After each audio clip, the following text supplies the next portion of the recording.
இங்க கூடியிருக்கிற சகோதர சகோதரிகளை நம்முடைய கர்த்தராகிய இயேசு கிறிஸ்துவின் மகா பரிசுத்தமான நாமத்தினால வாழ்த்தி வரவேற்கிறேன். நம்முடைய கர்த்தராகிய இயேசு கிறிஸ்துவின் நாமம் மகிமைப்படுவதாக. வாசிக்கலாம். ஆதியாகமம் 1ஆம் அதிகாரம் 26வது வசனம் வாசிக்கலாம். பின்பு தேவன் நமது சாயலாகவும் நமது ரூபத்தின்படியேயும் மனுஷனை உண்டாக்குவோமாக. அவர்கள் சமுத்திரத்தின் மச்சங்களையும் ஆகாயத்து பறவைகளையும் மிருக ஜீவன்களையும் பூமி அனைத்தையும் பூமியின் மேல் ஊறும் சகல பிராணிகளையும் ஆளக்கடவர்கள் என்றார். ஆமென். ஆமென். தேவன் நமது சாயலாகவும் நமது ரூபத்தின்படியையும் மனுஷனை உண்டாக்குவோமாக அப்படின்னு சொல்றார்.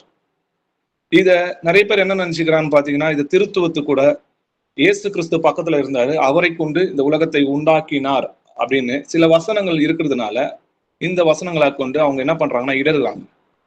சரி, தமது சாயலாகவும் எழுதியிருக்கு, தமது ரூபத்தின்படியும் மனுஷனை உண்டாக்குவோமாக. தேவன் ஆவியா இருக்கிறாரே, எப்படி தமது ரூபத்துல மனுஷனை உண்டாக்க முடியும்? அப்ப அந்த ரூபம்னு அங்க கேள்வியை கேட்டு பார்க்கும்போது அவங்க என்ன பதில் சொல்லுவாங்க? தேவன் ஒருவர் அப்படின்ற அந்த விசுவாசம் நமக்குள்ள இருக்கும். இஸ்ரவேலே கேள், நம்முடைய தேவனாகிய கர்த்தர் ஒருவரே கர்த்தர். வேத சத்தியம், வேத வசனங்கள் அனைத்தும் சத்தியம் சொல்லிதான் அதை ஆராய்ந்து பார்க்கணும். இன்னைக்கு தேவனை அறிகிற அறிவில இன்னும் நம்ம கொஞ்சம் வளரலாம். தேவனை அறிகிற அறிவின் வசனங்களை தேடி பார்க்கலாம். நமது சாயலாகும் நமது ரூபத்தின்படியும் மனுஷனை உண்டாக்குவோன்னு சொல்றாரு இல்லையா?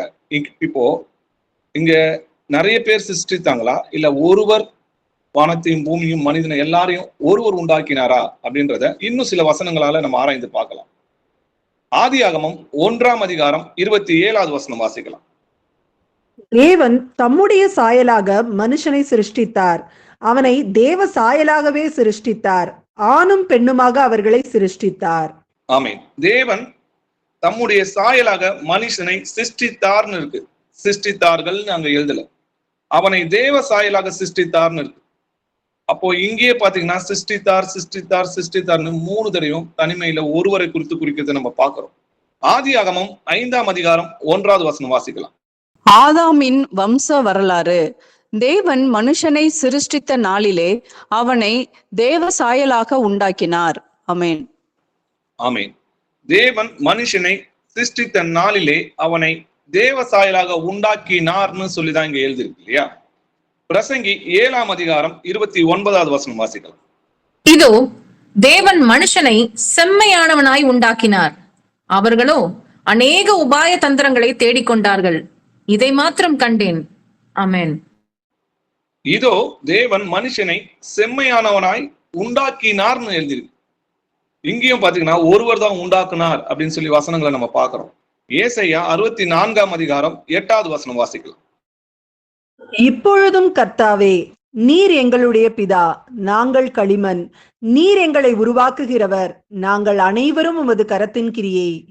கர்த்தாவே, நீர் எங்களுடைய பிதான்னு சொல்லி எழுதிருக்கு. அப்போ கர்த்தர் தான் நம்முடைய பிதாவா இருக்கிறார். நாங்கள் களிமண், நீர் எங்களை உருவாக்கினீர் சொல்லி ஒருவரை குறித்து தான் இந்த வசனம் எழுதிருக்கு. ஏசாயா 45ஆம் அதிகாரம் 12வது வசனம் வாசிக்கலாம். நான் பூமியை உண்டு பண்ணி நானே அதன் மேல் இருக்கிற மனுஷனை சிருஷ்டித்தேன், என் கரங்கள் வானங்களை விரித்தன, அவைகளின் சர்வ சேனையையும் நான் கட்டளையிட்டேன். ஆமென். ஆமென். இங்கேயும் பாத்தீங்கன்னா நானே அதன் மேல் இருக்கிற மனுஷனை சிருஷ்டித்தேன் சொல்லி ஒருவரை குறித்து தான் எழுதியிருக்கிறத நம்ம பாக்குறோம். ஏசாயா 37ஆம் அதிகாரம் 16வது வசனம் வாசிக்கலாம். சேனைகளின் கர்த்தாவே, கேருபீன்களின் மத்தியில் வாசம் பண்ணுகிற இஸ்ரவேலின் தேவனே, நீர் ஒருவரே பூமியின் ராஜ்யங்களுக்கு எல்லாம் தேவனானவர், நீர் வானத்தையும் பூமியையும் உண்டாக்கினீர். ஆமென். ஆமென்.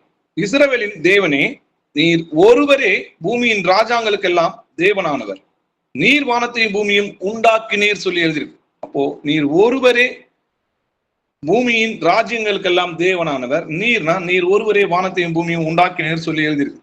இங்கேயும் அது ஒருவரை குறித்து தான் எழுதப்பட்டிருக்கு.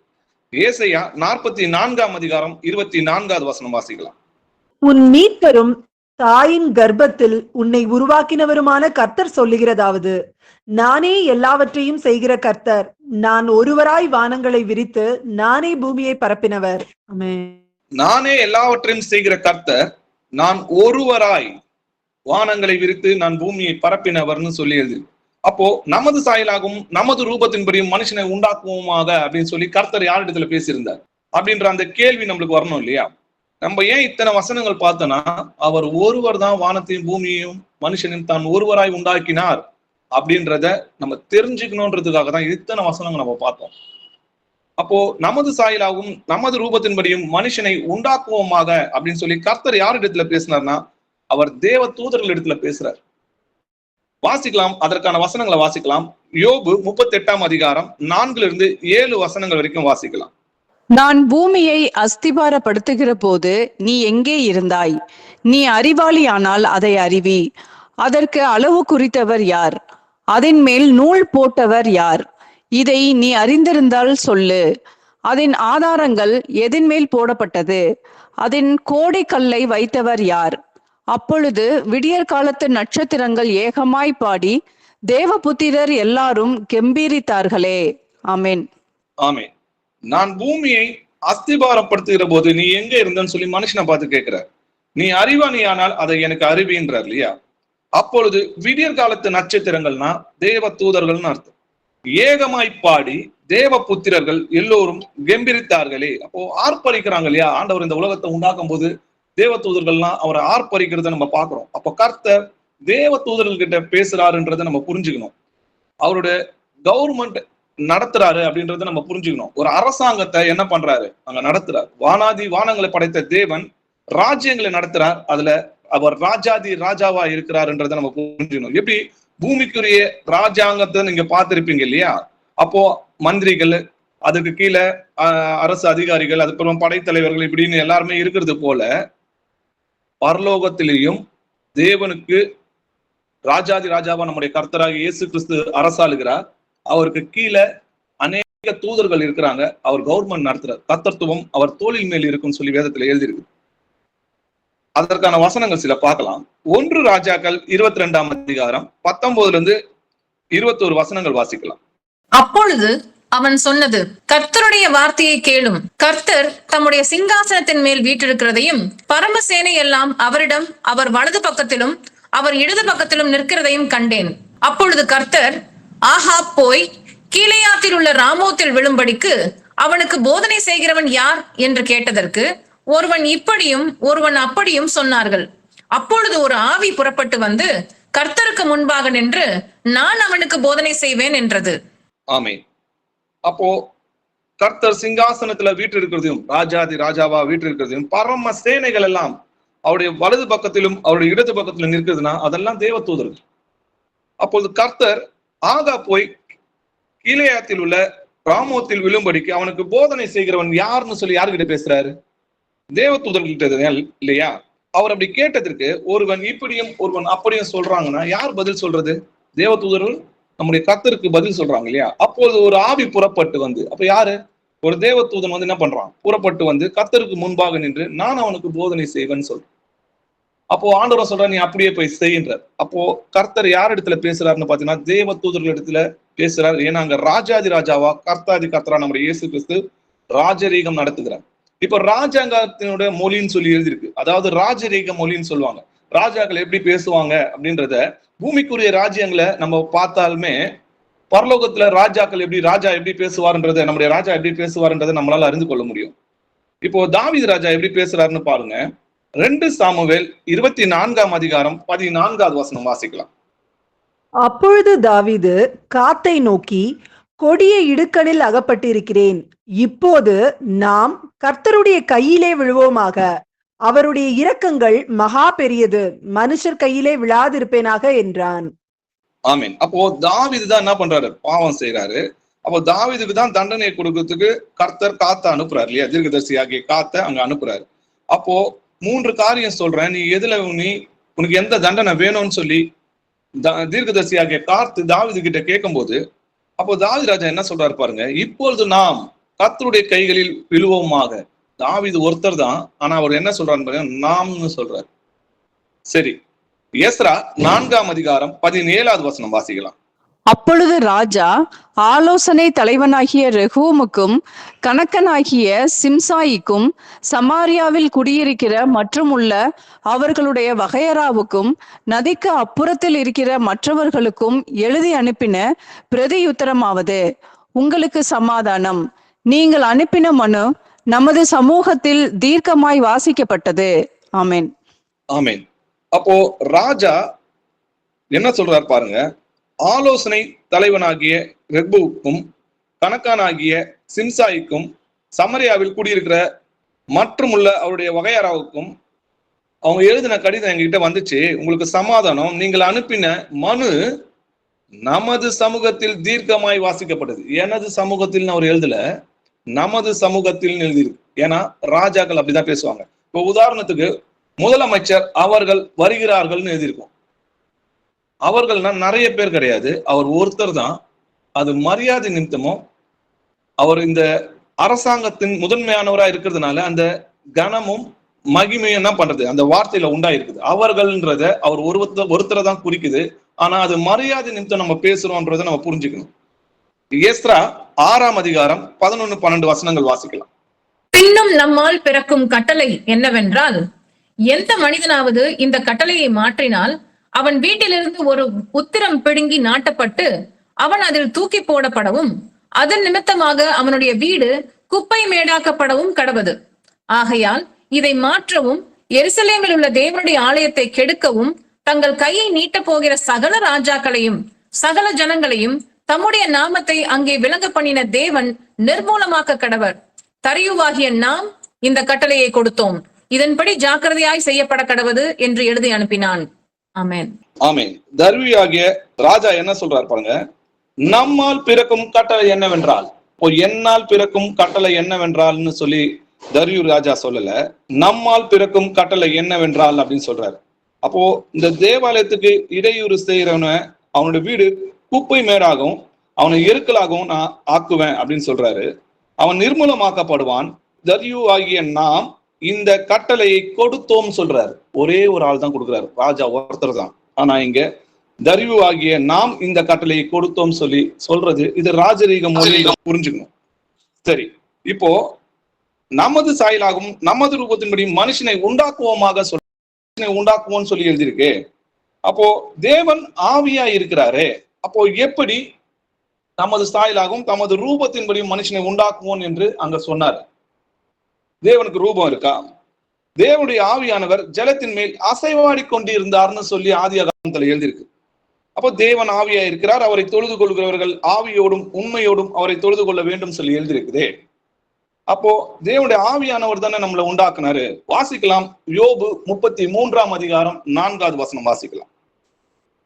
தேவனுடைய ஆவியானவர் என்னை உண்டாக்கினார், சர்வ வல்லவருடைய சுவாசம் எனக்கு உயிர் கொடுத்தது. ஆமென். தேவனுடைய ஆவியானவர் என்னை உண்டாக்கினார்னு எழுதியிருக்கு. அப்போ ஒருவர் தான் உண்டாக்கிறார், அவரும் ஆவியா இருக்கிறார். அப்போ தமது சாயலாகவும் தமது ரூபத்தின்படியும் மனுஷனை உண்டாக்குவோமாக அப்படின்னு சொல்லி இருக்குதே. அந்த வசனத்தை நம்ம எப்படி ஆராய்ந்து பார்க்கணும்? இன்னைக்கு அதை தான் நம்ம ஆராய்ந்து பார்க்க போறோம். இயேசு கிறிஸ்துவை கொண்டு உலகங்களை உண்டாக்கினார், அது உண்மைதான். ஆனா இவங்க எப்படி நினைக்கிறாங்கன்னா, இயேசு கிறிஸ்து பக்கத்துல இருந்தாரு, அவர் மூலமா உலகம் உண்டாக்கப்பட்டதுன்னு நினைக்கிறாங்க. நிச்சயமா அப்படி கிடையாது.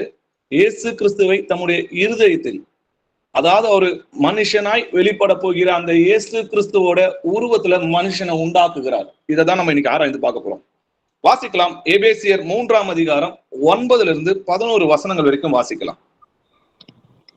தேவன் நம்முடைய கர்த்தராகிய இயேசு கிறிஸ்துவுக்குள் கொண்டிருந்த அநாதி தீர்மானத்தின்படியே உன்னதங்களில் உள்ள துரைத்தனங்களுக்கும் அதிகாரங்களுக்கும் அவருடைய அனந்த ஞானமானது சபையின் மூலமாய் அப்பொழுது தெரிய வரும் பொருட்டாக இயேசு கிறிஸ்துவை கொண்டு எல்லாவற்றையும் சிருஷ்டித்த தேவனுக்குள்ளே ஆதி காலங்கள் முதல் மறைந்திருந்த இரகசியத்தினுடைய ஐக்கியம் இன்னதென்று எல்லாருக்கும் வெளிப்படையாக காண்பிக்கிறதற்கு இந்த கிருபை எனக்கு அளிக்கப்பட்டிருக்கிறது. ஆமென். ஆமென். தேவன் நம்முடைய கர்த்தராகிய இயேசு கிறிஸ்துவுக்குள் கொண்டிருந்த அநாதி தீர்மானத்தின்படி, அப்போ இயேசு கிறிஸ்துவாக மனுஷனாக வெளிப்பட போகிற அந்த கேரக்டருக்காக, அவருக்காக, அவருக்கென்று சகலமும் உண்டாக்கப்பட்டது. அப்போ உன்னதத்தில் உள்ள துரைத்தனங்களும் அதிகாரங்களும் அவருடைய அனந்த ஞானமானது. இந்த ஞானம் தான் அவர்கிட்ட இருந்துச்சு, அது ஐடியா இருந்துச்சுல. இப்போ இயேசு கிறிஸ்துவாக நாம் தாம் வெளிப்பட்டு தம்முடைய அன்பு என்னதுன்றது மனுஷங்களுக்கும் தேவ தூதர்களுக்கும் வெளிப்படுத்தணும். அப்போ மனுஷனா தம்முடைய அன்பை வெளிப்படுத்த போகிற அந்த இயேசு கிறிஸ்துவுக்காக தான் இந்த உலகங்கள் யாவுமே உண்டாக்கப்பட்டது. அப்படி அந்த ரோலுக்காக தான் கர்த்தர் என்ன பண்றாரு, அவருக்கு ஆதி முதல் கொண்டு அனாதி தீர்மானத்தின்படி அந்த ஞானமானது இப்பொழுது சபை மூலமா நமக்கு என்ன பண்ணுது தெரியும் பொருட்டாக இயேசு கிறிஸ்துவை கொண்டு எல்லாவற்றையும் சிருஷ்டித்த தேவனுக்குள் ஆதி காலம் முதல் மறைந்திருந்த ரகசியத்தினுடைய ஐக்கியம். என்ன அது மறைந்திருந்த ரகசியம்? தேவன் மாம்சத்தில் வெளிப்பட்டார், அதுதான் அந்த ரகசியம் இல்லையா? அப்போ தேவன் மனுஷனா நம்மளை மீட்க போகிற அந்த மனுஷ சாயலாக தான் ஆதாமை உண்டாக்குனார். அதனாலதான் இயேசு கிறிஸ்துவை கொண்டு உண்டாக்கினார். இயேசு கிறிஸ்து அப்ப எங்க இருந்தாருன்னு பாத்தீங்கன்னா அவருடைய ஞானத்துல இருந்தார். தான் வரப்போகிற அந்த கேரக்டருக்காக தான் இதை எல்லாவற்றையும் சிருஷ்டித்தார். அதை சில வசனங்களோட இன்னும் ஆராய்ந்து பார்க்கலாம். எபிரேயர் 1:1-2 வசனங்கள் வாசிக்கலாம். பூர்வ காலங்களில் பங்கு பங்காகவும் வகை வகையாகவும் தீர்க்கதரிசிகள் மூலமாய் பிதாக்களுக்கு திருவுளம் பற்றின தேவன் இந்த கடைசி நாட்களில் குமாரன் மூலமாய் நமக்கு திருவுளம் பற்றினார். இவரை சர்வத்துக்கும் சுதந்திரவாளியாக நியமித்தார். இவரை கொண்டு உலகங்களையும் உண்டாக்கினார். ஆமென். ஆமென்.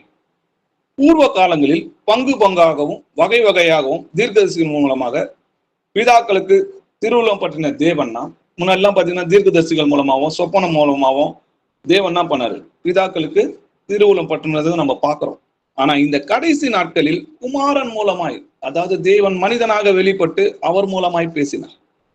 இவரை கொண்டு உலகங்களை உண்டாக்கினார்னா அந்த ரோல்ல வரப்போற அந்த இயேசு கிறிஸ்துவுக்காக, அந்த தேவகுமாரன்ற அந்த ரோலுக்காக இந்த சகலத்தையும் உண்டாக்கினார். நம்ம ஏற்கனவே போன வாரம் பார்த்தோம், மனுஷகுமாரனா என்ன, தேவனுடைய குமாரன்னா என்ன.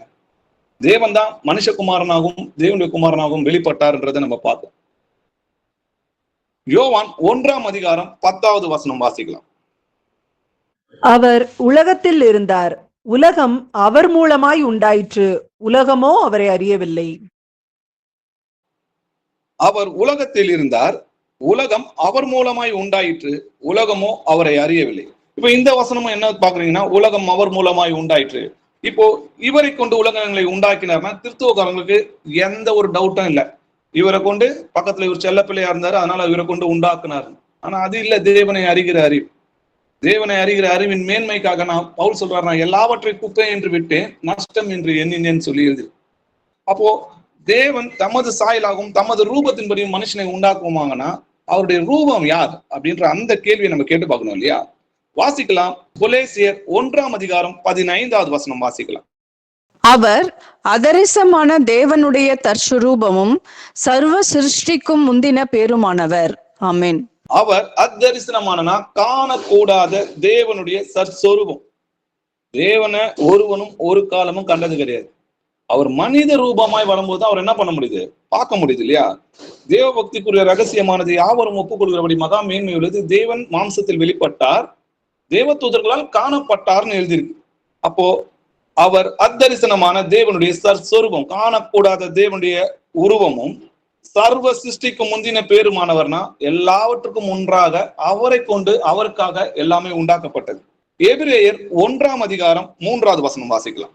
இவர் அவருடைய மகிமையின் பிரகாசமும் அவருடைய தன்மையின் சொரூபமாயிருந்து சர்வத்தையும் தம்முடைய வல்லமையுள்ள வசனத்தினாலே தாங்குகிறவராய் தம்மாலே தாமே நம்முடைய பாவங்களை நீக்கும் சுத்திகரிப்பை உண்டு பண்ணி உன்னதத்தில் உள்ள மகத்துவமானவருடைய வலது பாரிசத்திலே உட்கார்ந்தார். ஆமென்.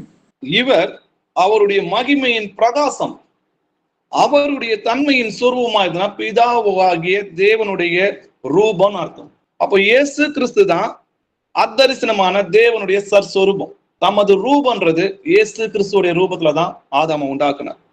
பிலிப்பியர் 2:6-7 வாசிக்கலாம். அவர் தேவனுடைய ரூபமாயிருந்தும் தேவனுக்கு சமமாயிருப்பதை கொள்ளையாடின பொருளாக எண்ணாமல் தம்மை தாமே வெறுமையாக்கி அடிமையின் ரூபம் எடுத்து மனுஷர் சாயலானார்.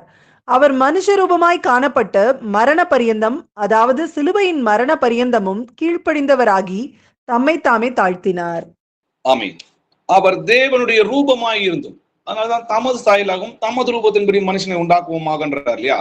இதே வேற ஒரு மொழிபெயர்ப்புல எப்படி எழுதிருக்குன்னா, அவர் தேவனாய் இருந்தும் சொல்லி எழுதிருக்கு. அவர் தேவனாய் இருந்தும் தேவனுக்கு சமமாய் இருப்பதை கொள்ளையாடின பொருளாக நீங்க எழுதிருக்கு இல்லையா? ஆனா அங்க என்ன எழுதிருக்குன்னு பாத்தீங்கன்னா, அவர் தேவனாய் இருந்தும் அந்த வல்லமையை அவர் வெளிப்படுத்தாம தம்மை தாமே வெறுமையாக்கி அடிமையின் ரூபம் எடுத்து மனுஷ சாயலானார். அதனால்தான் என்னை ஏன் நல்லவன் சொல்லுவானே அப்படின்னு சொன்னார். இது பாவ சாயல்ல அவர் வெளிப்பட்டார். தேவனை ஒருவனும் ஒரு காலமும் கண்டதில்லை, பிதாவின் மடியில் இருக்கிற ஒரே பேரான குமாரனே அவரை வெளிப்படுத்தினார் அப்படின்னு சொல்லி எழுதியிருக்கு இல்லையா? இதே அந்த மொழிபெயர்ப்புல எப்படி எழுதியிருக்குன்னு பாத்தீங்கன்னா, தேவனை ஒருவனும் ஒரு காலமும் கண்டதில்லை, பிதாவின் இருதயத்தில் இருக்கிற குமாரனே அவரை வெளிப்படுத்தினார். இதுதான் உண்மையான சத்தியமான மொழிபெயர்ப்பு. அப்போ ஆதியில இயேசு கிறிஸ்து எங்க இருந்தார்னா பிதாவினுடைய ஞானமான அந்த இருதயத்தில் இருந்தார். அவருக்கென்று அவருக்காக சகலமும் உண்டாக்கப்பட்டது. அவர் தான் நம்மளுடைய ஹீரோவா இருக்கிறார். கொலேசியர் 2ஆம் அதிகாரம் 9வது வசனம் வாசிக்கலாம். ஏனென்றால் தேவத்துவத்தின் பரிபூரணம் எல்லாம் சரீர பிரகாரமாக அவருக்குள் வாசமாய் இருக்கிறது. ஆமென். தேவத்துவத்தின் பரிபூரணம் எல்லாம் சரீர பிரகாரமாக அவருக்குள் வாசமா இருக்குதுன்னா அவர் தேவன் அர்த்தம். அவர் தேவன் தான் நமக்காக மனிதனா இறங்கி வந்தார்னு அர்த்தம். சரி, அவருக்குள்ள ஆதி முதல் கொள்ள ஒரு ஐடியா இருந்தது, ஒரு திட்டம் வச்சிருந்தாரு.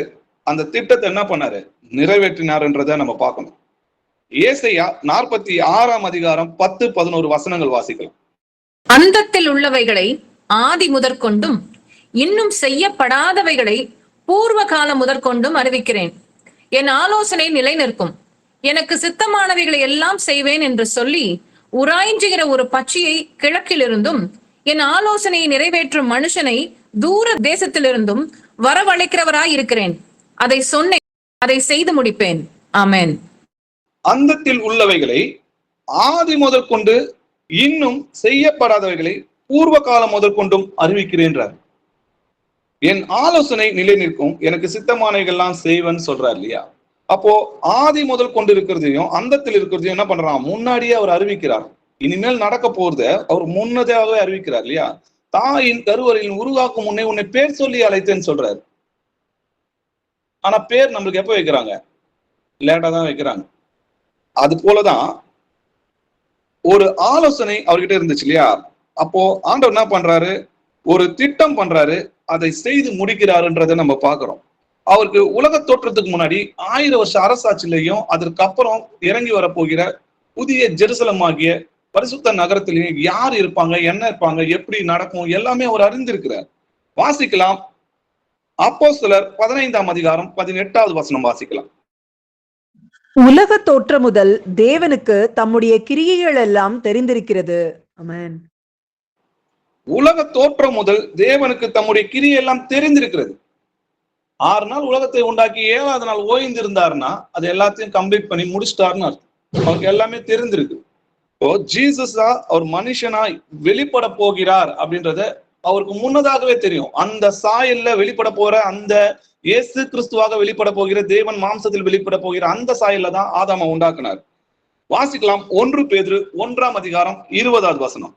அவர் உலக தோற்றத்திற்கு முன்னே குறிக்கப்பட்டவராய் இருந்து தமது மூலமாய் தேவன் மேல் விசுவாசமாய் இருக்கிற உங்களுக்காக இந்த கடைசி காலங்களில் வெளிப்பட்டார். ஆமென். அவர் உலக தோற்றத்திற்கு முன்னே குறிக்கப்பட்டவராய் இருந்தோம். எங்க குறிக்கப்பட்டிருந்தாரு? பிதாவாகிய தேவனுடைய ஞானத்துல அவருடைய ஐடியால இருந்தாரு. தமது மூலமாய் தேவன் மேல் விசுவாசிக்கிற உங்களுக்காகவும் எனக்காகவும் இந்த கடைசி காலங்களில் தேவன் மாம்சத்தில் வெளிப்பட்டார். இயேசு கிறிஸ்துவே நம்முடைய தேவன். அப்போ அவர் முன்னாடியே உலக தோற்றத்துக்கு முன்னாடியே குறிக்கப்பட்டவராய் இருந்தோம். இந்த கடைசி காலத்துல வெளிப்பட்டார்னா அப்போ உலக தோற்றத்துக்கு முன்னாடி அவர் எங்க இருந்தார்னு பாத்தீங்கன்னா பிதாவாகிய தேவனுடைய ஞானமான இருதயத்தில் அவர் இருந்தார். வெளிப்படுத்தின விசேஷம் 13ஆம் அதிகாரம் 8வது வசனம் வாசிக்கலாம். உலக தோற்றம் முதல் அடிக்கப்பட்ட ஆட்டுக்குட்டியினுடைய ஜீவ புஸ்தகத்தில் பேர் எழுதப்பட்டிராத பூமியின் குடிகள் யாவரும் அதை வணங்குவார்கள். ஆமென். உலக தோற்றம் முதல் அடிக்கப்பட்ட ஆட்டுக்குட்டின்னு எழுதியிருக்கு. இயேசு கிறிஸ்து உலக தோற்றத்துக்கு முன்னாடி அடிக்கப்பட்டாரா? இந்த கடைசி காலத்துல வெளிப்பட்டாரு. அவரை தான் என்ன பண்ணாங்க? இப்பிரபஞ்சத்தின் பிரபுக்களில் ஒருவனும் அறியவில்லை, அறிந்தார்களானால் மகிமையின் கர்த்தர் என்ன பண்ணிருக்க மாட்டாங்க? சிலுவையில் அறிந்திருக்க மாட்டாங்க இல்லையா?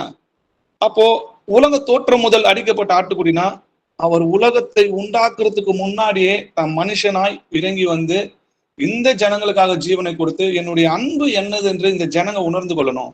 நீங்க கட்டாயத்தினால என்னை துதிக்க வேணாம், பயத்தினால நீங்க என்னை துதிக்க வேணாம், என்னுடைய அறிவு கட்ட முடியாத அந்த அன்பின் ஆழம் அகலம் உயரம் என்னது என்று தெரிந்து கொண்டு என்னை நீங்க வணங்கணும்ன்றதுதான் ஆண்டவருடைய திட்டமே. அதுதான் அவருடைய அன்பை நமக்கு வெளிப்படுத்தணும். அதற்காக தான் ஒரு மனுஷனா இறங்கி வந்து அப்போ உலக தோற்றத்துக்கு முன்னாடியே அடிக்கப்பட்ட ஆட்டுக்குட்டினா அந்த ஐடியா அவருக்குள்ள இருந்துச்சு.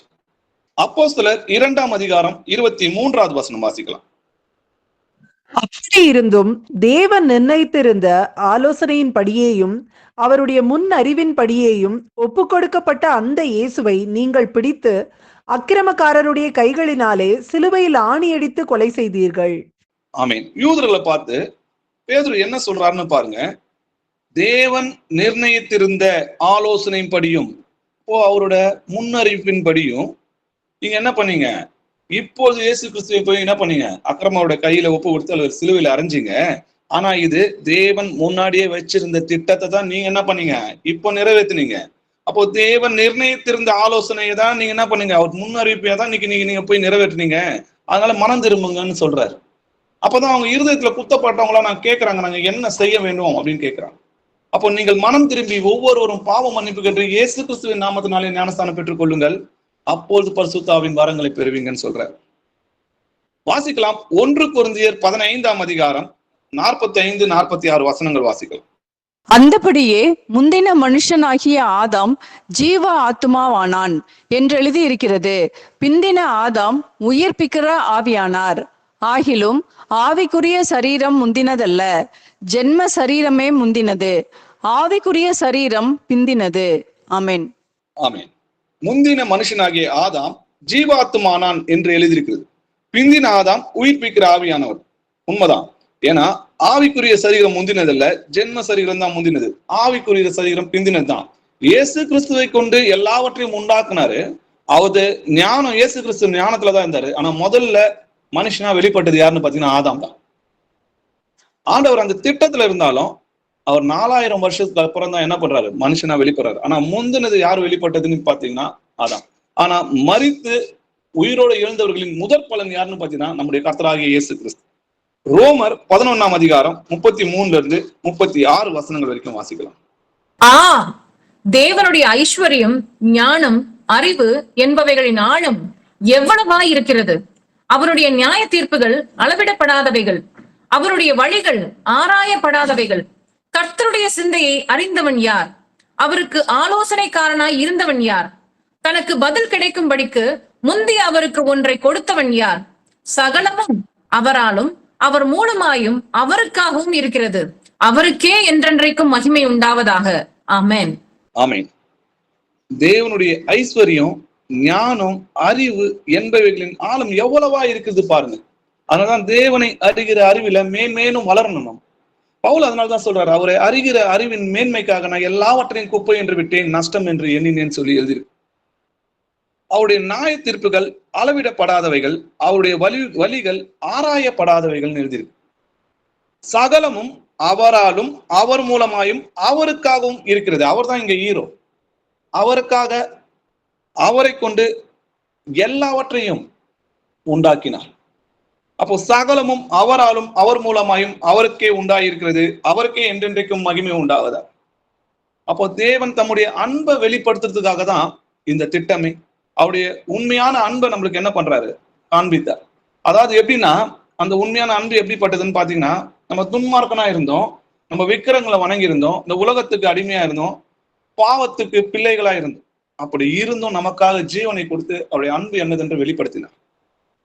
நீதிமொழிகள்ல பாத்தீங்கன்னா, அந்த 8ஆம் அதிகாரத்துல வர வசனம் பாத்தீங்கன்னா இயேசு கிறிஸ்துவ தான் குறிக்குதுன்னு சில பேர் சொல்லுவாங்க இல்லையா? அதுல நீதிமொழிகள் 8ஆம் அதிகாரம் 1வது வசனத்துல ஞானம் கூப்பிடுகிறது இல்லையோ, புத்தி சத்தமிடுகிறது இல்லையோன்னு சொல்லி எழுதியிருக்கு.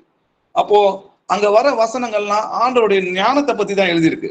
வாசிக்கலாம். நீதிமொழிகள் 8ஆம் அதிகாரம் 23-30 வசனங்கள் வரைக்கும் வாசிக்கலாம். பூமி உண்டாகும் முன்னும் ஆதிமுதற் கொண்டும் அனாதியாய் நான் அபிஷேகம் பண்ணப்பட்டேன். ஆழங்களும் ஜலம் புரண்டு வரும் ஊற்றுகளும் உண்டாகும் முன்னே நான் ஜனிப்பிக்கப்பட்டேன். மலைகள் நிலை பெறுவதற்கு முன்னும் குன்றுகள் உண்டாவதற்கு முன்னும் அவர் பூமியையும் அதன் வெளிகளையும் பூமியில் உள்ள மண்ணின் திரள்களையும் உண்டாக்கும் முன்னும் நான் ஜனிப்பிக்கப்பட்டேன். அவர் வானங்களை படைக்கையில் நான் அங்கே இருந்தேன். அவர் சமுத்திர விலாசத்தை வட்டணிக்கையிலும் உயரத்தில் மேகங்களை ஸ்தாபித்து சமுத்திரத்தின் ஊற்றுக்களை அடைத்து வைக்கையிலும் சமுத்திர ஜலம் தன் கரையை விட்டு மீறாத படிக்க அதற்கு எல்லையை கட்டளையிட்டு பூமியின் அஸ்திபாரங்களை நிலைப்படுத்துகையிலும் நான் அவர் அருகே செல்ல பிள்ளையாயிருந்தேன். நித்தம் அவருடைய மனமகிழ்ச்சியாயிருந்து எப்பொழுதும் அவர் சமூகத்தில் களி கூர்ந்தேன். ஆமென். ஆமென். பூமி உண்டாவதுக்கு முன்னும் ஆதி முதற்கொண்டு அனாதைய நாம் அபிஷேகம் பண்ணப்பட்டேன்றாங்க. அது ஜீசஸ்ன்னு சொல்றாங்க. ஜீசஸ் மாம்சத்துல வெளிப்பட்டு ஞானஸ்தானத்துல தான் அபிஷேகம் பண்ணப்பட்டார். ஆழங்களும் ஜலம் புரண்டு வந்தும் ஊற்றுகளும் உண்டாவதுக்கு முன்னாடி நான் ஜெனிப்பிக்கப்பட்டேன்னு சொல்றாரு. இன்று நீ என்னுடைய குமாரன், நான் உன்னை ஜெனிப்பித்தேன்னு சொல்லி இயேசு கிறிஸ்துவோட உயிர்த்தெழுதலை பத்தி ஆண்டவர் அங்க சொல்றாரு. அப்போ இங்க எதை பத்தி பேசப்பட்டிருக்குதுன்னு பாத்தீங்கன்னா, அவருடைய ஞானத்தை பத்தி ஆண்டவர் சொல்றாரு. நான் அவர் அருகே செல்ல பிள்ளையாய் இருந்தேன், நித்தமும் அவருடைய மனமகிழ்ச்சியாய் இருந்து எப்பொழுதும் அவர் சமூகத்தில் களி கூர்ந்தேன்னு சொல்றாரு இல்லையா? இங்க நீங்க ஆங்கிலத்துல பாத்தீங்கன்னா அவள்னு சொல்லி எழுதிருக்கும், ஷீன்னு சொல்லி எழுதிருக்கும். இப்போ நிலாவை எப்படி வர்ணிக்கிறாங்களோ, ஒரு பெண்ணுக்கு ஒப்பிட்டு வர்ணிக்கிறாங்களோ, எப்படி கவிதைகள் எழுதுறாங்களோ, அது போல கவிதை நடையில தான் இந்த நீதிமொழிகள் 8ஆம் அதிகாரம் எழுதப்படுது. ஏன்னா 8ஆம் அதிகாரம் 1வது வசனம் ஞானம் கூப்பிடுகிறது இல்லையோ, புத்தி சத்தமிடுகிறது இல்லையோன்னு சொல்லி ஆரம்பிக்கும். அதே போல 33வது வசனம் பாத்தீங்கன்னா, நீங்கள் புத்தியை கேட்டு ஞானம் அடைங்கள், அதை விட்டு விலகாதிருங்கன்னு சொல்லி கடைசி வசனமும் முடியும். அப்போ அங்க அவருடைய ஞானம் புத்தியை பத்தி தான் ஆண்டவர் எழுதியிருக்கிறார், நம்முடைய கர்த்தர் எழுதியிருக்கிறார்ன்றதை நம்ம புரிஞ்சுக்கணும்.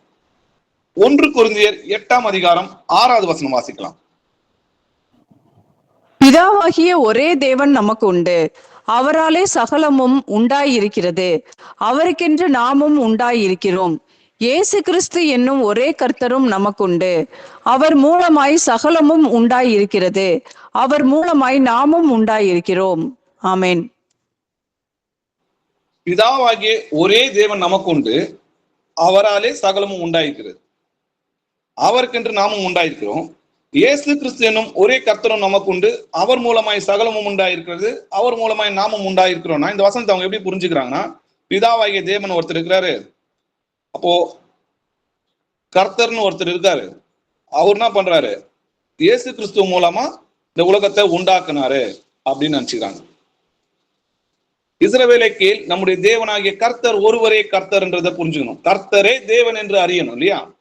ஏசாயா 44ஆம் அதிகாரம் 24வது வசனம் வாசிக்கலாம். உன் மீட்பரும் தாயின் கர்ப்பத்தில் உன்னை உருவாக்கினவருமான கர்த்தர் சொல்லுகிறதாவது, நானே எல்லாவற்றையும் செய்கிற கர்த்தர், நான் ஒருவராய் வானங்களை விரித்து நானே பூமியை பரப்பினவர். ஆமென். உன் மீட்பரும் தாயின் கர்ப்பத்தில் உன்னை உருவாக்கினுமான கர்த்தர் என்ன சொல்றாருன்னு பாருங்க. நானே எல்லாவற்றையும் செய்கிற கர்த்தர், நான் ஒருவராய், கூட அந்நிய தேவர்கள் யாரும் இல்லைன்றார், நான் ஒருவராய் வானங்களை விரித்து நானே பூமியை பரப்பினவர். கர்த்தாவே, நீர் எங்களுடைய பிதா, நாங்கள் களிமண், நீர் எங்களை உருவாக்கினவர், நாங்கள் அனைவரும் உங்களுடைய கரத்தின் கிரியைன்னு சொல்லி எழுதியிருக்கு. அப்போ கர்த்தர் தான் நம்முடைய பிதான்றதை நம்ம புரிஞ்சுக்கணும். பிதாவும் கர்த்தரும் ஒருவரே என்றதை நம்ம புரிஞ்சுக்கணும். இஸ்ரவேலை கேள், நம்முடைய தேவனாகிய கர்த்தர் ஒருவரே கர்த்தர். ஏசாயா 37ஆம் அதிகாரம் 16வது வசனம் வாசிக்கலாம். சேனைகளின் கர்த்தாவே, கேருபீன்களின் மத்தியில் வாசம் பண்ணுகிற இஸ்ரவேலின் தேவனே, நீர் ஒருவரே பூமியின் ராஜ்யங்களுக்கெல்லாம் தேவனானவர், நீர் வானத்தையும் பூமியையும் உண்டாக்கினீர். ஆமென். இங்க பாத்தீங்கன்னா, சேனைகளின் கர்த்தாவே, கேருபீன்களின் மத்தியில் வாசம் பண்ணுகிற இஸ்ரவேலின் தேவனே. அப்போ சேனைகளின் கர்த்தரும் அவர்தான், இஸ்ரவேலின் தேவனும் அவர்தான். நீர் ஒருவரேன்னு சொல்லி அங்க எழுதியிருக்கு. நீர் ஒருவரே பூமியின் ராஜாங்களுக்கெல்லாம் தேவனானவர், நீர் வானத்தையும் பூமியும் உண்டாக்கினவர்னு சொல்லி எழுதியிருக்கு. கர்த்தரே தேவன் என்று அறியுங்கள், நாம் அல்ல, அவரே நம்மை உண்டாக்கினார், நாம் அவர் ஜனங்களும் அவர் மேய்ச்சலின் ஆடுகளுமாய் இருக்கிறோம் சொல்லி சங்கீதம் 100ஆம் அதிகாரம் 3வது வசனம் சொல்லுது. கர்த்தரே தேவன் என்று அறியுங்கள், நாம் அல்ல, அவரை நம்மளை உண்டாக்கினார்னு சொல்லி ஒருவரை குறித்து எழுதியிருக்கு. நீதிமொழிகள் 16ஆம் அதிகாரம் 4வது வசனம் வாசிக்கலாம். கர்த்தர் சகலத்தையும் தமக்கென்று படைத்தார், தீங்கு நாளுக்காக துன்மார்கனையும் உண்டாக்கினார். ஆமென். கர்த்தர் சகலத்தையும் தமக்கென்று படைத்தார். நம்ம ஏற்கனவே வாசிச்சோம் இல்லையா? அவர் மூலமாய் அவருக்கென்று சகலமும் உண்டாக்கப்பட்டது. அப்போ துன்மார்க்கனுக்காக தீங்கு நாளை என்ன பண்ணாரு? துன்மார்க்கனுக்காக உண்டாக்கி இருக்காருன்றதை நம்ம பாக்குறோம். சங்கீதம் 95ஆம் அதிகாரம் 3-6 வசனங்கள் வரைக்கும் வாசிக்கலாம். கர்த்தரே மகாதேவனும் எல்லா தேவர்களுக்கும் மகாராஜனுமாய் இருக்கிறார். பூமியின் ஆழங்கள் அவர் கையில் இருக்கிறது, பர்வதங்களின் உயரங்களும் அவருடையவைகள், சமுத்திரம் அவருடையது, அவரே அதை உண்டாக்கினார், வெட்டாந்தரையையும் அவருடைய கரம் உருவாக்கிற்று.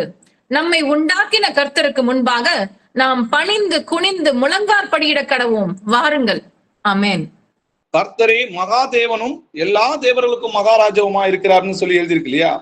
தீத்து 2ஆம் அதிகாரம் 13வது வசனம் சொல்லுது, நாம் நம்பி இருக்கிற ஆனந்த வாக்கியத்திற்கும் மகாதேவனும் நமது ரட்சகருமா இருக்கிற இயேசு கிறிஸ்துன்னு சொல்லி எழுதியிருக்கு.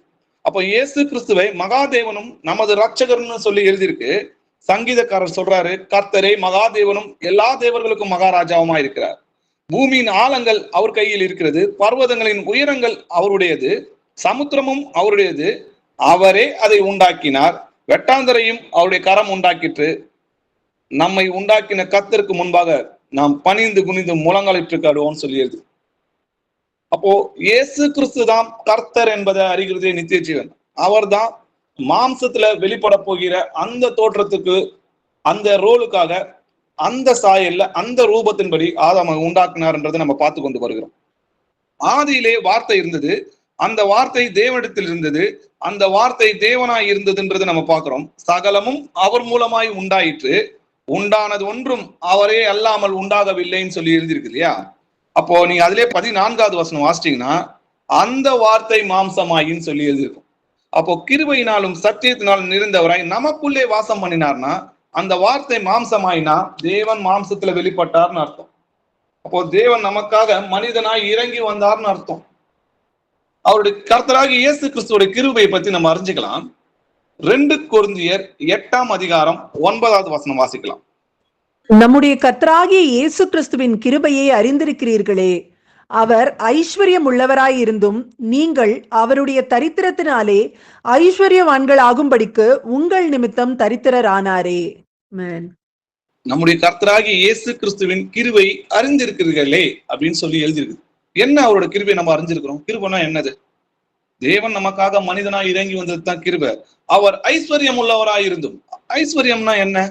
ஒருவராய் சாவாமை உள்ளவரும், சேரக்கூடாத ஒளியில் வாசம் பண்ணுகிறவரும், மனுஷரில் ஒருவரும் கண்டிராதவரும் காணக்கூடாதுமாயிருக்கிற அவருக்கே கனமும் நித்திய வல்லமையும் உண்டாயிருப்பதாக சொல்லி எழுதியிருக்கு. அப்போ ஆவியாய் இருக்கிற தேவன் சாவாமை இல்லாத தேவன். அப்போ ஒருவராய் சாவாமை உள்ளவரும், சேரக்கூடாத ஒளியில் வாசம் பண்ணுகிறவரும், மனுஷரில் ஒருவரும் கண்டிராதவருமா இருக்கும். அப்படிப்பட்ட மகத்துவமான தேவன், அதுதான் அவர் ஐஸ்வர்யம் உள்ளவராய் இருந்தும் நீங்கள் அவருடைய தரித்திரத்தினாலேனா நித்திய ஜீவனை இழந்தவங்க தான் தரித்திரர்னு சொல்லி எழுதி. அப்போ நம்ம தான், நீங்களும் நானும் தான் தரித்திரா இருக்கும். அப்போ நமக்காக நம்ம ஐஸ்வர்யம் உள்ளவர்களா ஆகும்படி, அதாவது நம்ம நித்திய ஜீவனை பெற்றுக்கொள்ளணுன்றதுக்காக நித்திய ஜீவனுடைய தேவன் நமக்காக மனுஷனாக வெளிப்பட்டு அடிமையின் சாயலாகி மனித ரூபமாய் காணப்பட்டு நமக்காக ஜீவனை கொடுத்ததுனாலதான் நமக்கு நித்திய ஜீவன் உண்டாயிடுச்சு.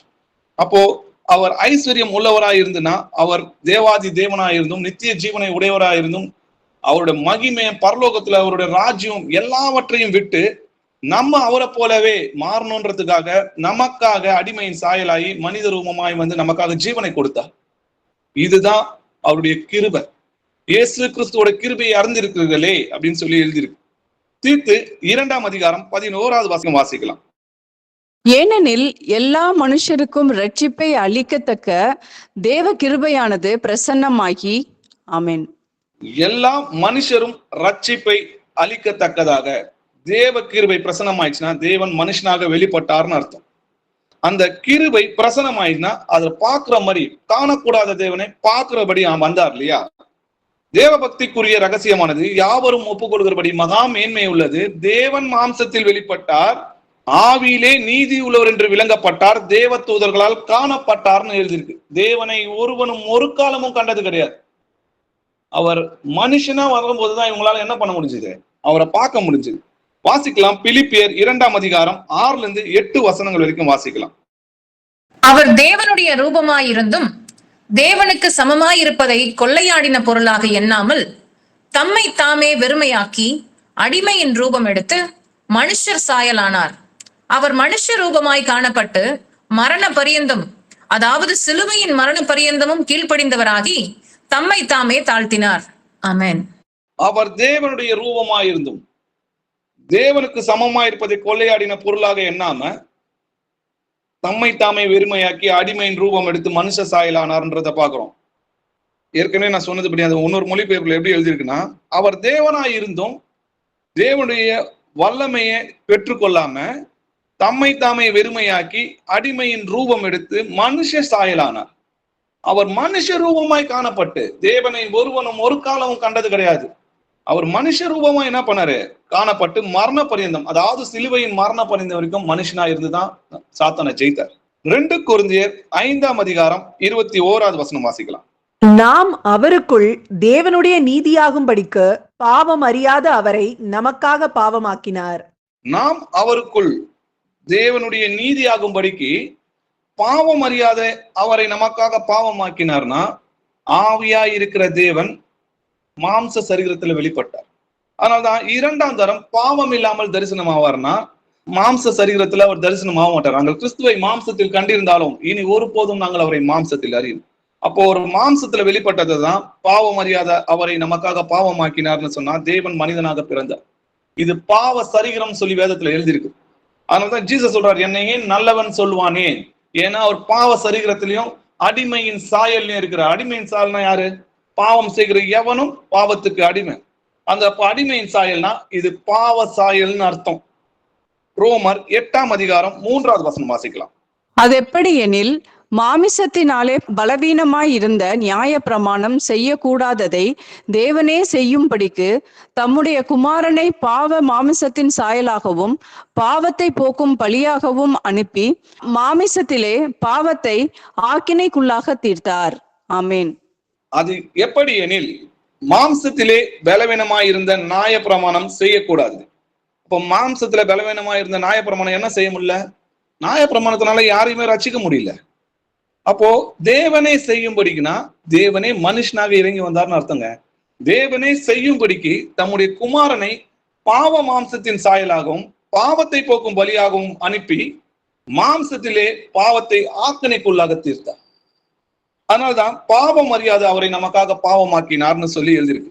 அப்போ நியாயப்பிரமாணத்துல செய்யக்கூடாதுன்னா, ரட்சிக்க முடியாதத தேவனே மனிதனாக இறங்கி வந்து அடிமையின் சாயலாகி மனித ரூபமாய் காணப்பட்டு சிலுவையில நம்முடைய பாவங்களை சுமந்து பாவத்தை போக்கும் பலியாக தன்னுடைய ஜீவனை கொடுத்து நம்மை ரட்சித்தார். இங்க குமாரனை அனுப்பினார்னு சொன்னதுனால இவங்க என்ன நினைச்சுப்பாங்கன்னா, அவர் இல்ல அவர் குமாரனை அனுப்பினார்னு சொன்னா எங்க அன்பு இருக்குது? நான் ஒரு காரியத்தை செய்யாம நான் இன்னொருத்தவங்களை அனுப்புனேன்னா அதுல அன்பு எங்க இருக்கு? தேவனே வெளிப்பட்டாதான் அது சத்தியம், அதான் உண்மையுமா இருக்கிறது இல்லையா? அப்போ எபிரேயர் 2:14-15 சொல்லுது, பிள்ளைகள் மாம்சத்தையும் இரத்தத்தையும் உடையவராய் இருக்க அவருன்னா யாரு? தேவனும் பிதாவும் அவர்களைப் போல மாம்சத்தையும் இரத்தத்தையும் உடையவரானார். எதற்காக? மரணத்துக்கு அதிகாரியாகிய பிசாசானவனை தமது மரணத்தினாலே அழிக்கும்படிக்கும் ஜீவ காலம் எல்லாம் மரண பயத்தினாலே அடிமைத்தனத்திற்கு உள்ளானவர்கள் யாவரையும் விடுதலை பண்ணும்படிக்கும் அப்படி ஆனார்னு சொல்லி எழுதியிருக்கு. அப்போ பிள்ளைகள் மாம்சத்தையும் இரத்தத்தை உடையவராயிருக்க அவரும்னா தேவாதி தேவனும் நமக்காக மனிதனாய் இறங்கி வந்தார். பிதாக்கள் அவர்களுடையவர்களே, மாம்சத்தின்படி கிறிஸ்துவும் அவர்களில் பிறந்தாரே. பிதாக்கள் அவர்களுடைய யாரு? ஆபிரகாம், ஈசாக்கு, யாக்கோப்பு எல்லாமே அவர்களுடையவங்க தான், இஸ்ரவேல் ஜனங்களுடைய தான். மாம்சத்தின்படி கிறிஸ்துவும் அவர்களில் பிறந்தாரே. மரியாளும் தாவீதோட குமாரத்தி, அந்த மாம்சத்துலதான் இயேசு கிறிஸ்துவும் பிறந்தார். இவர் என்றென்றைக்கும் ஸ்தோத்தரிக்கப்பட்ட சர்வத்திற்கும் மேலான தேவன் சொல்லி எழுதியிருக்கு. இவருக்கு மேல தேவன்லாம் இல்லைங்க, அவர் தான் நமக்காக மனிதனாய் இறங்கி வந்தார். எபேசியர் 1:7 வாசிக்கலாம். அவருடைய கிருபையின் ஐஸ்வர்யத்தின்படியே இவருடைய இரத்தத்தினாலே பாவ மன்னிப்பாகிய மீட்பு இவருக்குள் நமக்கு உண்டாயிருக்கிறது. ஆமென். அவருடைய கிருபையின் ஐஸ்வர்யத்தின்படியே அவருடைய ரத்தத்தினாலே பாவ மன்னிப்பு மீட்பு நமக்கு உண்டாயிருக்கு. அப்போ ரத்தம் சிந்துதல் இல்லாம பாவ மன்னிப்பு கிடையாது. அப்போ தேவாதி தேவன் நமக்காக ரத்தம் சிந்தணும்னா அவர் அடிமையின் ரூபம் எடுக்கணும். அவருக்கு நமக்காக எல்லாவற்றையும் விட்டு இறங்கி வந்த தெய்வம். அந்த சாயல்ல தான் ஆதாம உண்டாக்குனாருன்றதை நம்ம பார்க்கிறோம். அப்போஸ்தலர் 20:28 வாசிக்கலாம். ஆகையால் உங்களை குறித்தும் தேவன் தம்முடைய சுய இரத்தத்தினாலே சம்பாதித்து கொண்ட தமது சபையை மேய்ப்பதற்கு பரிசுத்த ஆவி உங்களை கண்காணிகளாக வைத்த மந்தை முழுவதையும் குறித்தும் எச்சரிக்கையாயிருங்கள். தேவன் தம்முடைய சுய ரத்தத்தினாலே சம்பாதித்து கொண்ட சபைன்னு எழுதிருக்கு. தேவனுக்கு எதுங்க ரத்தம்? அவர் தான் ஆவியா இருக்கிறாரு. அப்போ பிரசன்ட் டென்ஸ்ல எழுதுறாரு. அப்போ இயேசு கிறிஸ்து இப்ப எப்படி இருக்காரு? பரலோகத்தில் கர்த்தராய் இருக்கிற இயேசு கிறிஸ்துன்னு சொல்லி எழுதிருக்கு.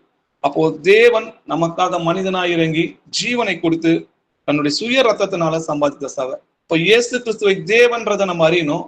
அவர் சாயல்ல தான் நம்ம உண்டாக்கப்பட்டிருக்கிறோன்றதையும் அவருடைய ரூபத்துல தான் நம்ம உண்டாக்கப்பட்டிருக்கிறதையும் நம்ம விசுவாசிக்கிறோம். உலக தோற்றத்துக்கு முன்னாடி தேவன் தம்முடைய மகிமைக்காக ஏற்படுத்தினதும் மறைக்கப்பட்டிருந்ததுமான ரகசியமான தேவ நாணத்தை பேசுகிறோம்.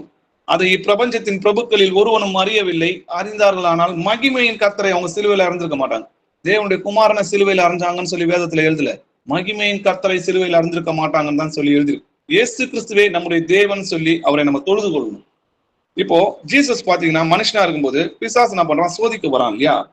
சோதிக்க வரும்போது என்ன பண்றான், இந்த உலகத்தின் மகிமை எல்லாம் காட்டி நீ சாஷ்டாங்கமாய் விழுந்து என்னை பணிந்து கொண்டால் இவை எல்லாம் உனக்கு தருவேன்னு சொல்றான். அப்போ கர்த்தர் என்ன சொல்றாருன்னு பாருங்க. அப்பால போ சாத்தானே, உன் தேவனாகிய கர்த்தரை பணிந்து கொண்டு அவர் ஒருவருக்கே ஆராதனை செய்வாய் என்று எழுதியிருக்கிறதே அப்படின்றது நம்ம வாசிக்கிறோம் இல்லையா? அப்போ நம்முடைய தேவனாகிய கர்த்தர் ஒருவரை தான் ஆராதிக்கணும்னு சொல்லி வேதத்துல எழுதியிருக்கு. சரி, தேவ தூதர்கள்லாம் யார ஆராதிக்கிறாங்கன்றத நம்ம பார்க்கலாம். வெளிப்படுத்தின விசேஷம் 4ஆம் அதிகாரம் 8-11 வசனங்கள் வரைக்கும் வாசிக்கலாம். அந்த 4 ஜீவன்களிலும் ஒவ்வொன்றும் அவ்வாறு சிறகுகளில் உள்ளவைகளும் சுற்றிலும் உள்ளேயும் கண்களால் நிறைந்தவைகளுமாய் இருந்தன. அவைகள் இருந்தவரும் இருக்கிறவரும் வருகிறவரும் ஆகிய சர்வ வல்லமையுள்ள தேவனாகிய கர்த்தர் பரிசுத்தர் பரிசுத்தர் பரிசுத்தர் என்று இரவும் பகலும் ஓய்வில்லாமல் சொல்லி கொண்டிருந்தன. மேலும் சிங்காசனத்தின் மேல் வீற்றிருந்து சதா காலங்களிலும் உயிரோடு இருக்கிறவருக்கு அந்த ஜீவன்கள் மகிமையையும் கனத்தையும் சோஸ்திரத்தையும் செலுத்தும் போது 24 மூப்பர்களும் சிங்காசனத்தின் மேல் வீற்றிருக்கிறவருக்கு முன்பாக வணக்கமாய் விழுந்து சதா காலங்களிலும் உயிரோடு இருக்கிறவரை தொழுது கொண்டு தங்கள் கிரீடங்களை சிங்காசனத்தின் முன்பாக வைத்து, கர்த்தாவே, தேவரீர் மகிமையையும் கனத்தையும் வல்லமையையும் பெற்றுக்கொள்ளுகிறதற்கு பார்த்திரராய் இருக்கிறீர். நீரே சகலத்தையும் சிருஷ்டித்தீர். உம்முடைய சித்தத்தினாலே அவைகள் உண்டாயிருக்கிறவைகளும் சிருஷ்டிக்கப்பட்டவைகளாய் இருக்கிறது என்றார்கள். ஆமேன். ஆமேன். நீங்க வெளிப்படுத்தின விசேஷம் 4ஆம் அதிகாரம் 2வது வசனம் படிச்சீங்கன்னா அதுல ஒரே ஒரு சிங்காசனம் தான் இருந்துச்சு. அதுல ஒருத்தர் தான் வீட்டு இருந்தாருன்றதை நம்ம பாக்குறோம். அப்போ தேவ தூதர்கள் எல்லாம் என்ன பண்றாங்க, அப்போ கேருபீன்கள்லாம் என்ன பண்றாங்கன்னு பாத்தீங்கன்னா, இருந்தவரும் இருக்கிறவரும் வருகிறவரும் ஆகிய சர்வ வல்லமையுள்ள தேவனாகிய கர்த்தர் பரிசுத்தர் பரிசுத்தர்னு இரவும் பகலும் ஓயாம யார சொல்லி கொண்டுக்கிறாங்கன்னு பாத்தீங்கன்னா இயேசு கிறிஸ்துவ தான் அங்க ஸ்தோத்தரிக்கிறாங்க. அப்போ பரலோகத்தில் கர்த்தராய் இருக்கிற இயேசு கிறிஸ்து இருந்தவரும் இருக்கிறவரும் வருகிறவரும்னா யாருக்காக நம்ம காத்து கொண்டிருக்கோம்? இதோ அவனவன் கிரியை ஏத்த பலன் என்னோட கூட வருகிறதுன்னு சொல்றாரு. அப்போ இயேசு கிறிஸ்துவோட 2ஆம் வருகைக்கு தான் நம்ம காத்து கொண்டிருக்கிறோம். அவரை தான் தேவன்னு சொல்லி பரமண்டலத்துல இருக்கிறவங்க எல்லாரும் தேவ தூதர்கள் முதல்ல கொண்டு எல்லாருமே அவரை ஆராதிக்கிறதை நம்ம பார்க்கிறோம். சிங்காசனத்தின் மேல் வீட்டிலிருந்து சதா காலமும் உயிரோடு இருக்கிறவருக்கு இதோ மரித்தேன் சதா காலமும் உயிரோடு இருக்கிறேன்னு சொன்னது யாரு? நம்முடைய கர்த்தர். நான் அல்பாவும் ஒமேகாவும் ஆதியும் அந்தமுமா இருக்கிறேன்னு சொன்னது யார்? நம்முடைய கர்த்தர். அப்போ 24 மூப்பர்கள் என்ன பண்றாங்க, சிங்காசனத்தின் மேல் வீட்டிற்கு முன்பாக வணக்கமாய் விழுந்துனா சாஷ்டாந்தமா விழுந்து சதா காலம் உயிரோடு இருக்கிறவரை தொழுது கொண்டு மகிமையும் கனத்தையும் வல்லமையும் பெற்றுக்கொள்கிறதுக்கு நீர் ஒருவரே தகுதியா இருக்கிறேன்னு சொல்றாங்க. நீரே சகலத்தையும் சிருஷ்டித்தீர். உம்முடைய சித்தத்தினாலே அவைகள் உண்டாக்கியிருக்கிறவர்களையும் சிருஷ்டிக்கப்பட்டவர்களுமாய் இருக்கிறது என்று சொல்கிறாங்க. அப்ப இயேசு கிறிஸ்து தான் நம்மை உண்டாக்கினார். அவர் வெளிப்பட போகிற அந்த சாயல்ல, மாம்சத்துல வெளிப்பட போகிற அந்த சாயல்ல நம்மை உண்டாக்கினார் அப்படின்றத சத்தியத்தை நம்ம புரிஞ்சுக்கணும். இவங்க நிறைய பேர் சொல்லுவாங்க, தேவன் மரணத்தை காணாதவர், இவர் மரித்திருக்கிறாரே அப்படின்னு சொல்லி உபாகமத்துல இருந்து ஒரு வசனத்தை சொல்லுவாங்க. வாசிக்கலாம் அந்த வசனம். உபாகமம் 32ஆம் அதிகாரம் 39-40 வசனங்கள் வரைக்கும் வாசிக்கலாம். நானே அவர், என்னோட வேறே தேவன் இல்லை என்பதை இப்பொழுது பாருங்கள். நான் கொல்லுகிறேன், நான் உயிர்ப்பிக்கிறேன், நான் காயப்படுத்துகிறேன், நான் சொஸ்தப்படுத்துகிறேன், என் கைக்கு தப்புவிப்பார் இல்லை. நான் என் கரத்தை வானத்திற்கு நேராக உயர்த்தி நான் என்றென்றைக்கும் ஜீவித்திருக்கிறவர் என்கிறேன். ஆமென். ஆமென். இது இயேசு கிறிஸ்துவோட 2ஆம் வருகைக்கான தீர்க்க தரிசனம். நீங்க அதுல 36வது வசனம் எல்லாம் பாத்தீங்கன்னா, கர்த்தர் தம்முடைய ஜனங்களை நியாயம் தீர்த்து அவர்கள் பலன் போயிற்று என்றும் அடைக்கப்பட்டவர்களாவது விடுதலை பெற்றவர்களாவது ஒருவரும் இல்லை என்று காணும் போது தம்முடைய ஊழியக்காரர் மேல் பரிதாபப்படுவார்னு சொல்லி எழுதிருக்கு. அப்போ ஜனங்க மேல பரிதாபப்பட்டு கர்த்தர் அவர்களை ரட்சிக்கிறது எப்போன்னு பாத்தீங்கன்னா 2ஆம் வருகையில. அவர் என்ன சொல்றாரு பாருங்க, நானே அவர், என்னோட வேற தேவன் இல்லை என்பதை இப்பொழுது பாருங்கள். நான் கொள்கிறேன், நான் உயிர்ப்பிக்கிறேன், நான் காயப்படுத்துகிறேன், நான் சொஸ்தமாக்குகிறேன், என் கைக்கு தப்புவார் இல்லை. நான் என் கரத்தை வானத்துக்கு நேராக உயர்த்தி நான் என்றென்றைக்கும் ஜீவிக்கிறேன்னு சொல்றாரு. அப்போ நான் கரத்தை வானத்துக்கு நேரா உயர்த்துறாருன்னா அவர் எங்க பிரதர் இருக்கிறாரு? அப்போ அவர் பூமியில இருக்கிறாரு. அவர் ஒலிவ மலையில இருந்துதான் இத சொல்றாரு. தன் கரத்தை வானத்துக்கு நேராக உயர்த்தி நான் என்றென்றைக்கும் ஜீவிக்கிறவர்னா, இதோ மரித்தேன் சதா காலமும் உயிரோடு இருக்கிறேன்னு சொல்றது நம்முடைய கர்த்தர். இயேசு கிறிஸ்துவே இரண்டாம் வருகையில தேவன்றத அன்னைக்கு யூத ஜனங்க அறிஞ்சு கொள்வாங்க. இன்னைக்கு காணாம விசுவாசிக்கிற நீங்களும் நானும் தான் பாக்கியவான். அப்போஸ்தலர் 2ஆம் அதிகாரம் 21வது வசனம் வாசிக்கலாம். அப்பொழுது கர்த்தருடைய நாமத்தை தொழுது கொள்கிறவன் எவனோ அவன் ரட்சிக்கப்படுவான் என்று தேவன் உரைத்திருக்கிறார். கர்த்தருடைய நாமத்தை தொழுது கொள்கிறவன் எவனோ அவன் ரட்சிக்கப்படுவான்னு சொல்லி எழுதியிருக்கு இல்லையா? கர்த்தருடைய நாமம் தான் இயேசு கிறிஸ்துன்றதை நம்ம புரிஞ்சுக்கணும். ஸ்தேவான் யாரை தொழுது கொண்டாருன்னு பாருங்க.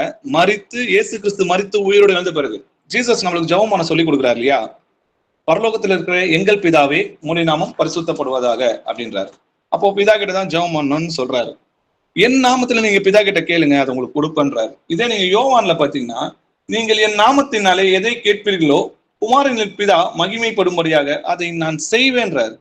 என் நாமத்தினாலே நீங்க எதை கேட்டாலும் அதை நான் செய்வேன்னு சொல்றது எங்க ஜீசஸ் தான். ஆனா ஸ்தேவான் யாருக்கிட்ட ஜெபம் பண்ணாருன்னு பாத்தீங்கன்னா, கர்த்தராகிய இயேசுவே என் ஆவியை ஏற்றுக்கொள்ளும் என்று ஸ்தேவான் தொழுது கொள்கையில் அவரை கல்லெறிந்தாங்க. அப்ப இயேசு கிறிஸ்து கிட்டதான் ஸ்தேவான் ஜெபம் பண்றதை நம்ம பாக்குறோம். பரலோகத்தில் வான சேவர்களும் தூதர்களும் இயேசு கிறிஸ்து ஜெபம் பண்றாங்க இல்லையா?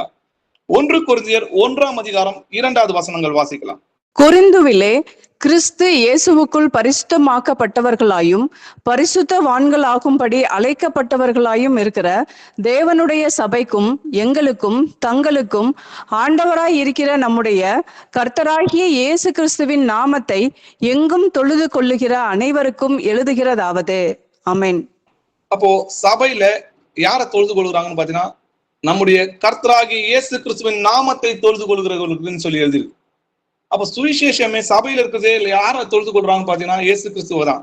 அதனாலதான் பவுலும் பாத்தீங்கன்னா, இந்த நாமத்தை தொழுது கொள்வர்களை கட்டும்படி இவரை குறித்து நான் கேள்விப்பட்டிருக்கிறேன்னு சொல்லிட்டு அனனியா கர்த்தர்கிட்ட சொல்றதை நம்ம கவனிக்கிறோம்.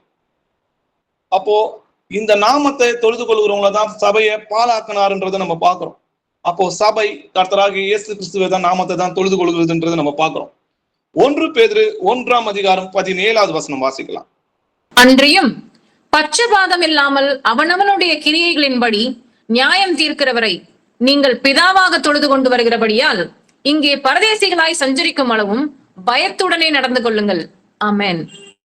அவனவனுடைய கிரியின்படி நியாயம் தீர்க்கிறவரை நீங்க என்ன பண்றீங்க?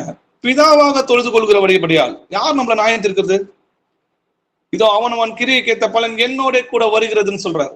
செம்மறியாடு வெள்ளாடு நியாயத்திருக்கிற நம்முடைய கர்த்தராகிய இயேசு கிறிஸ்து தான் நம்மள நியாயத்திருக்கிறார். ஜீசஸ் சொல்றாரு, பரலோகத்தில் இருக்கிற எங்கள் பிதாவே உம்முடைய ராஜ்யம் வருவதாக, உம்முடைய சித்தம் பரலோகத்தில் செய்யப்படுவது போல புலோகத்தில் செய்யப்படுவதாகன்றாரு. யார் ராஜாவாக வருது? யார் ராஜ்யம் நடத்துது? இயேசு கிறிஸ்துவை தேவன் என்று அறிகிறதே நித்திய ஜீவன். ஏசாயா 45ஆம் அதிகாரம் 22, 23 வசனங்கள் வாசிக்கலாம். பூமியின் எல்லையெங்கும் உள்ளவர்களே, என்னை நோக்கி பாருங்கள், அப்பொழுது ரட்சிக்கப்படுவீர்கள். நானே தேவன், வேறொருவரும் இல்லை. முழங்கால் யாவும் எனக்கு முன்பாக முடங்கும், நாவு யாவும் என்னை முன்னிட்டு ஆணையிடும் என்று நான் என்னை கொண்டே ஆணையிட்டு இருக்கிறேன். இந்த நீதியான வார்த்தை என் வாயிலிருந்து புறப்பட்டது, இது மாறுவது இல்லை என்கிறார். ஆமென். பூமியின் எல்லையெங்கும் உள்ளவர்களே என்னை நோக்கி பாருங்கன்றார். ஜீசஸோட 2ஆம் கரையில தான் அவரை குத்தினவர்களும் அவரை நோக்கி பார்ப்பாங்கன்றதை பார்க்கிறோம். அப்பொழுது ரட்சிக்கப்படுவீர்கள். நானே தேவன், வேறொருவர் இல்லை. முழங்கால் யாவும் எனக்கு முன்பாக முடங்கும், நாவுகள் யாவும் என்னை முன்னிட்டு ஆணையிடும் என்று நான் என்னை கொண்டே ஆணையிட்டு இருக்கிறேன்னு சொல்றாரு. ஏன்னா அவருக்கு மேல யாரும் இல்லாதனால அவர் நாமத்தை கொண்டே ஆணையிடுகிறான்றதை நம்ம வேறொரு வசனத்துல நம்ம பார்க்கிறோம். அப்போ இந்த நீதியான வார்த்தை என் வாயிலிருந்து புறப்பட்டது, இது மாறுவதில்லைன்னு இயேசு கிறிஸ்து சொல்றாரு. அப்போ தேவன் இங்க என்ன சொல்றாருன்னு பாத்தீங்கன்னா, என் நாமத்தினாலதான் நீங்க என்ன பண்ணுங்க, எனக்கு முன்பாக தான் நீங்க எல்லாரும் முடங்குவீங்க, நாவுகள் யாவும் என்னை முன்னிட்டு ஆணையிடும், என்னை கொண்டே என்ன பண்ண இதை நான் ஆணையிட்டேன், இது மாறுவதில்லைன்னு சொல்றாரு. அப்போ முழங்கால் யாவும் எனக்கு முன்பாக முடங்குன்னு சொல்றாரு இல்லையா? அப்போ யாருக்கு முன்பாக இன்னைக்கு முழங்கால்லாம் முடங்குதுன்றது நம்ம பார்க்கலாம். பிலிப்பியர் 2ஆம் அதிகாரம் 10 to 11 வசனங்கள் வரைக்கும் வாசிக்கலாம். இயேசுவின் நாமத்தில் வானோர் பூதலத்தோர் பூமியின் கீழானோருடைய முழங்கால் யாவும் முடங்கும் படிக்கும் பிதாவாகிய தேவனுக்கு மகிமையாக இயேசு கிறிஸ்து கர்த்தர் என்று நாவுகள் யாவும் அறிக்கை பண்ணும் படிக்கும் எல்லா நாமத்திற்கும் மேலான நாமத்தை அவருக்கு தந்தருளினார். ஆமென். ஆமென். அப்போ அந்த தீர்க்க தரிசனம் எப்படி நிறைவேறுதுன்னு பாத்தீங்கன்னா, தேவன் மனிதனாக இறங்கி வந்து அவர் மனிதனாக வந்தாதான் இந்த சத்திய வசனங்கள் இல்லையா. இயேசுவின் நாமத்தில் வானோர், நம்ம பார்த்தோம், பரலோகத்துல இருக்கிற பரமண்டலத்துல இருக்கிற எல்லாரும் இயேசு கிறிஸ்துவ நாமத்தை தான் தொழுது கொள்றாங்க. பூலோகத்துல இருக்கிற சபையாரும் இயேசு கிறிஸ்துவோட தான் தொழுது கொள்றாங்க. அதனாலதான் முழங்கால் யாவும் முடங்கும்படிக்கு, எந்த நாமத்துக்கு முன்னாடி? இயேசு கிறிஸ்து என்னும் நாமத்துக்கு முன்னாடி முடங்கும்படிக்கு பிதாவாகிய தேவனுக்கு மகிமையாக இயேசு கிறிஸ்து கர்த்தர் என்று நாவுகள் யாவும் அறிக்கை பண்ணும். என் மகிமையை நான் வேறொருவருக்கு கொடேன்னு சொன்ன கர்த்தர் அவரே மனிதனாக இறங்கி வந்து நம்மளை ரட்சித்தார். அவர் மனிதனாக இறங்கி வந்த வரப்போகிற அந்த சாயல தான் ஆதாமை உண்டாக்கினார். அதனாலதான் தமது சாயலாகவும் தமது ரூபத்தின்படியும் மனுஷனை உண்டாக்குவோமாக அப்படின்னு. அப்போ இன்னைக்கு கேட்ட வசனங்கள் மூலமா ஒரே கர்த்தரும் ஒரே விசுவாசமும்ன்றதை நம்ம தெரிஞ்சுக்கணும்னா, அப்போ ஒரே ஞானஸ்தானம் இல்லையா. அப்போ இன்னும் யார் யாரெல்லாம் தேவன் ஒருவர்ன்றதை அறியாம இருக்கிறீங்களோ அவங்க நீங்க எல்லோருமே மனம் திரும்பி ஒவ்வொருவரும் பாவ மன்னிப்பு என்று இயேசு கிறிஸ்துவின் நாமத்துல ஞானஸ்தானம் பெற்றுக்கொள்ளுங்க. அப்போதுதான் பரிசுத்த ஆவியின் வரம் உங்களுக்கு நீங்க பெறுவீங்கன்னு சொல்லி எழுதிருக்கு. எங்கள் சுவிசேஷம் மறைப்பொருளா இருந்தால் கெட்டு போகிறவர்களுக்கு அது மறைப்பொருளா இருக்கும். தேவனுடைய சாயலாய் இருக்கிற கிறிஸ்துவின் மகிமையான சுவிசேஷத்தின் ஒளி அவிசுவாசிகளாகிய அவர்களுக்கு பிரகாசியாதபடிக்கு இப்பிரபஞ்சத்தின் தேவனானவன் பிசாசானவன் அவருடைய மனதை குருடாக்கினான். நாங்கள் எங்களையே பிரசங்கியாமல் இயேசு கிறிஸ்துவை கர்த்தர் என்று பிரசங்கிக்கும். இயேசுவை கிறிஸ்துன்னு மட்டும் பிரசங்கிக்கிறது விடக்கூடாது, கிறிஸ்துவாக வந்தது நம்முடைய கர்த்தர். அப்போ இயேசு கிறிஸ்துவை கர்த்தர் என்றும் எங்களையோ இயேசு நிமித்தம் உங்கள் ஊழியக்காரர் என்று பிரசங்கிக்கிறோம். சகோதரரே, நம்முடைய கர்த்தராக இயேசு கிறிஸ்துவோட கிருபை உங்கள் ஆவியோட கூட இருப்பதாக. ஆமென். அப்பா, உம்மை துதிக்கிறோம், உம்மை போற்றுகிறோம். நீ நல்லவர், வல்லவர், இரக்கமும் நீதியும் கிருபையுள்ள தேவனா இருக்கிறீங்க ஏசப்பா. அப்பா, இந்த ஜெபிக்கிற வேலையை தந்த கிருபைக்காக நன்றி ராஜா. அப்பா, இங்க கூடியிருக்கிற சகோதர சகோதரிகளை நம்முடைய கர்த்தராகி இயேசு கிறிஸ்துவின் நாமத்தினால இங்க வாழ்த்தி வரவேற்கிறேன் கர்த்தாவே. அவங்களை ஆசீர்வதிக்கிறேன்ப்பா.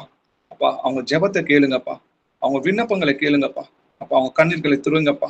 அப்பா, இன்னும் யார் யாரெல்லாம் உடம்பு முடியாம இருக்கிறாங்களோ அவங்களுக்கு சுகத்தை கொடுங்கப்பா. இன்னும் யார் யாருக்கெல்லாம் வேலை இல்லாம இருக்கிறாங்களோ அவங்களுக்கு வேலையை கொடுங்கப்பா.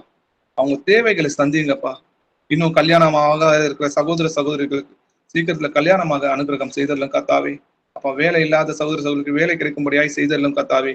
அப்பா, முதலாவது அவங்க தேவனுடைய ராஜ்யத்தின் நீதியின் தேடும்படியாக அந்த இருதயத்தை அவங்களுக்கு கொடுங்கப்பா. அப்பொழுது இவைகள் எல்லாம் உங்களுக்கு கூட கிடைக்கப்படும் சொன்ன அந்த வார்த்தையை விசுவாசிக்கும்படியாக விசுவாசம் உள்ள இருதயத்தை எங்களுக்கு கொடுங்கப்பா. அந்த விசுவாசத்தின் கதவை எங்களுக்கு திறந்தரலும் கர்த்தாவே.